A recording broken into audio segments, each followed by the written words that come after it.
Thank you very much, Mr. President, Majority Leader.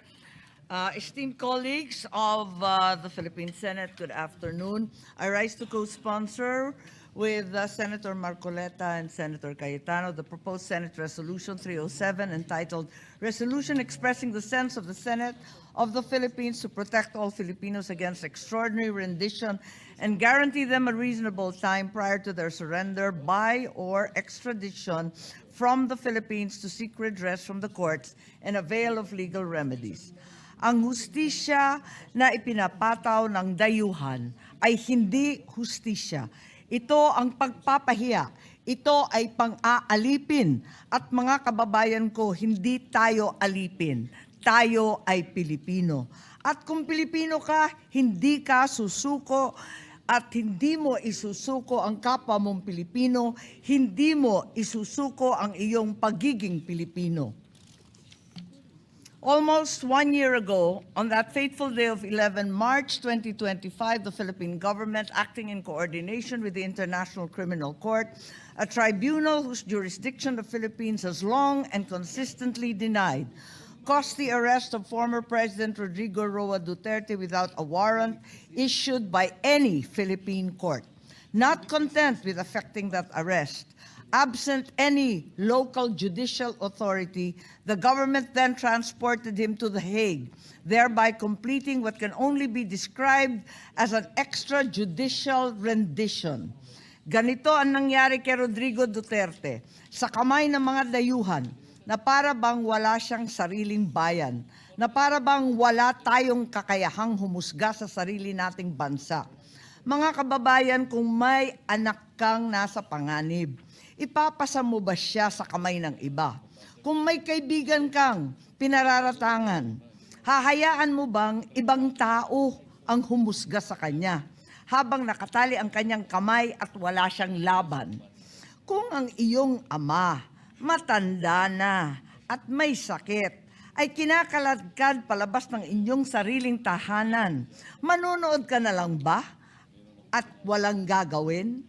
Today, we are confronted with the prospect that the same course of action may once again be undertaken.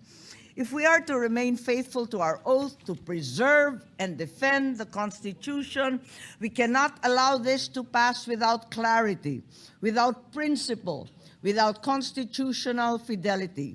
During the 19th Congress, your Senate Committee on Foreign Relations conducted extensive hearings into the executive's actions.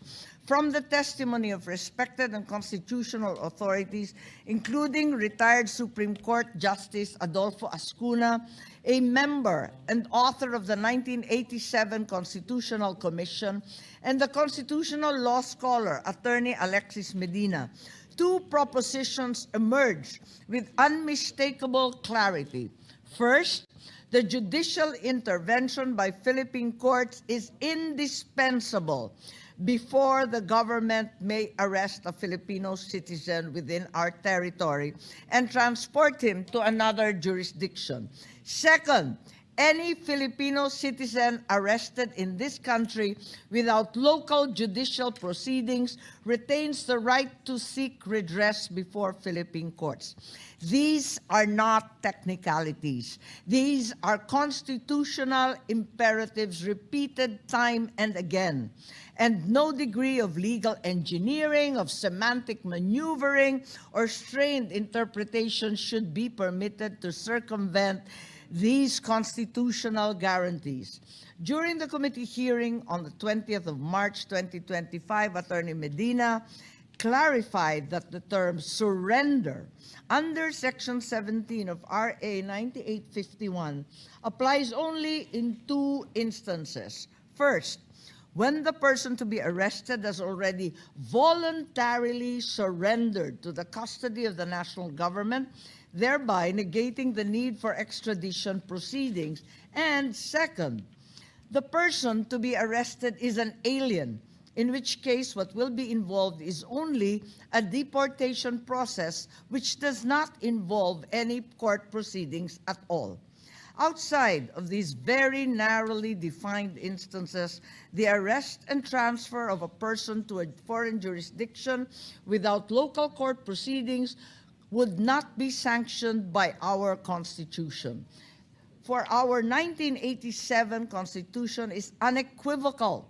Article 3, Section 2 of the Bill of Rights provides, no warrant of arrest shall issue except upon probable cause to be personally determined by the judge after determination under oath or affirmation of the complainant and the witnesses he may produce. The judge contemplated by the Constitution can only be a Philippine judge. Article 8, Section 1 vests judicial power in one single Supreme Court and in such lower courts as may be established by law. The International Criminal Court is not such lower court established by Philippine law. For one, no Philippine statute created the ICC.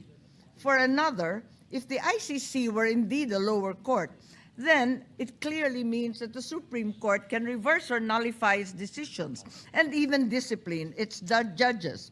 The Supreme Court can do neither. Moreover, assuming arguendo that the ICC warrant could be issued domestically without prior judicial action, Article 59(2) of the Rome Statute itself requires that the arrested person be brought promptly before the competent judicial authority of the custodial state. Paragraph 3 further grants the person the right to apply for interim relief before that self-same authority.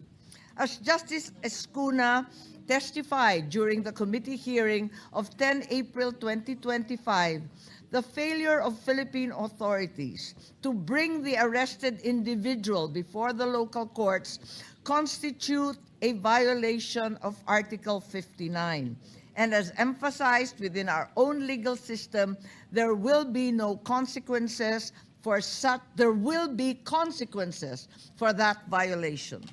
There is therefore no gray area whatsoever here, no ambiguity, no room for creative interpretation, much less construction.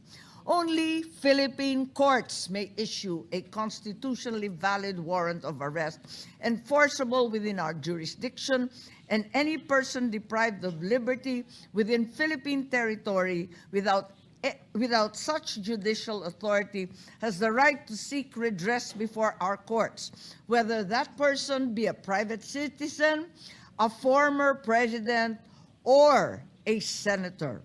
To insist otherwise would reduce the guarantees of our Bill of Rights to mere parchment and would erode the judicial power solemnly vested by the Constitution upon the Philippine judiciary alone. Sabi nila, batas ang dapat manaig. Tama, the law must prevail. But whose law? Our law or theirs? Since when did the Philippines become a province of The Hague? Tayo ba ay isang bansa na may sariling batas? O isa na lang tayong alipin na naghihintay ng utos? Kung kaya nilang gawin ito sa isang dating Pangulo, kaya rin nilang gawin ito sa sino man sa atin. If they can march into our homes, grab hold of our family, and drag them before their courts, when will they stop? And how will they be stopped from doing it again? What stops them from doing it to you, to me, to any one of us? For these reasons, I respectfully and urgently endorse the immediate adoption of our Resolution 307. Thank you and good day to all my colleagues. Thank you. Salamat po sa good gentlewoman from Ilocos Norte. Next to sponsor the resolution, Mr. President, Senator Jinggoy Estrada. Senator Jinggoy Estrada is recognized. Thank you, Mr. President. Mr. President, please allow this representative